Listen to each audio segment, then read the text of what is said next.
15 years in Hollywood, no one in Hollywood has a memory of going to a sold-out Kevin Hart show. No, we've never heard of that before that person or since that person. These people are not powerful. Satan can't create anything. That includes blessings for his people. That's why, you know what the number one job of somebody that sold their soul in Hollywood is? What? Is that? It's official. Katt Williams has thrown down the gauntlet, and this time he's not pulling a single punch against some of the biggest names in comedy. The 54-year-old comedy veteran sat down for a no-holds-barred conversation with sports commentator and podcast host Shannon Sharpe, appearing on an explosive new episode of Club Shay that's already sending shockwaves through the entertainment world. Now, longtime followers of Katt Williams know this isn't exactly new territory. He's never been shy about voicing his opinions on fellow comedians like Steve Harvey, Kevin Hart, and several others in past sit-downs. Some things I said were misunderstood. I did say that Kevin was a Hollywood puppet, and I want to explain that. Because it might not. So, at first glance, many assumed this would just be another one of those signature Katt moments. Sharp-tongued, unapologetic, and gone as quickly as it came. But this time, something felt different.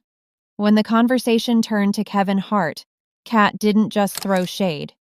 He dropped a bombshell allegation, suggesting that Hart might actually be what's known in the industry as a plant, and that the true story behind his meteoric rise remains shrouded in mystery. Have we ever heard of a comedian who moves to LA and within his very first year already has his own network sitcom and is headlining a movie? Katt pressed, referencing Hart's film Soul Plane. What exactly do you think a plant is? He continued, almost predicting the backlash.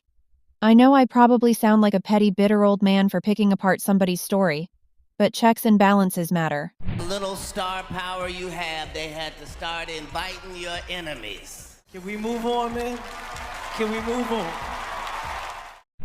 It's important that liars don't get to write their own narrative uncontested, especially when they have every resource and every asset working in their favor, and the rest of us don't. But go ahead. Put us in a room together, face to face, and let's see if any of this still holds up. I guarantee you it won't. Then came the gut punch. Behind my back, I'm nothing. Just some regular, bitter, jealous comedian. But to my face? Oh, no. That's a completely different story. Thursday morning, Kevin Hart wasted no time clapping back. In a post shared on X, he didn't just respond to Katt's claims. He used the moment to plug his upcoming Netflix film, all while throwing some not-so-subtle shade of his own. Gotta get that anger checked, champ, Hart wrote. Honestly, it's kind of sad to watch. In the meantime, here's my movie trailer. My next film, Lift, drops on Netflix in just 8 days. He even pointed to a specific moment in the trailer where co-star Ursula Corberó's character says, "They really love you," adding with a wink, "I know exactly who she's talking about. Mark your calendars, world. This one's special." But Hart wasn't the only one firing back. Fellow comedian and longtime Hart affiliate, Spank Horton, known for his work with Plastic Cup Boys, jumped into the fray on X as well, writing, "He comes back every 3 to 5 years to recycle the same tired story.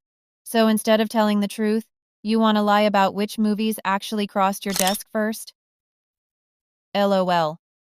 What role did Kev even play in those 5 films you supposedly couldn't take because you couldn't leave the country to shoot Fool's Gold in Australia?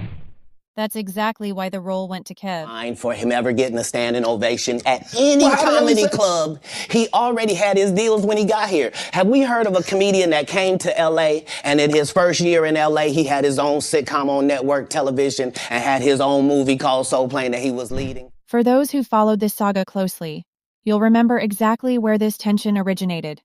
Back in 2008, with the film Fool's Gold. Katt Williams was originally cast in the lead role, but ongoing legal troubles at the time prevented him from traveling to Australia for filming, forcing him to step away from the project.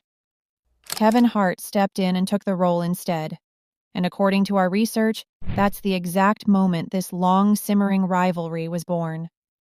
Beyond Hart and his camp, several other respected voices in comedy, including Michael Blackson, D.L. Hughley, Gary Owen, and more, have weighed in on Katt's explosive interview. Looking at the back and forth between Williams and Hart, it almost feels symbolic. A clash between cold, hard numbers and box office records versus raw, unfiltered spirit. And for many fans, no matter how impressive Hart's career stats may be, it's Katt's refusal to conform that keeps people glued to their screens. So we want to hear from you. Drop your thoughts in the comments below. How do you feel about Kevin Hart's response to Katt Williams' bombshell interview with Shannon Sharpe? And as always, for the latest in comedy news and unforgettable moments just like this one, make sure you're subscribed to our channel, Black Icons.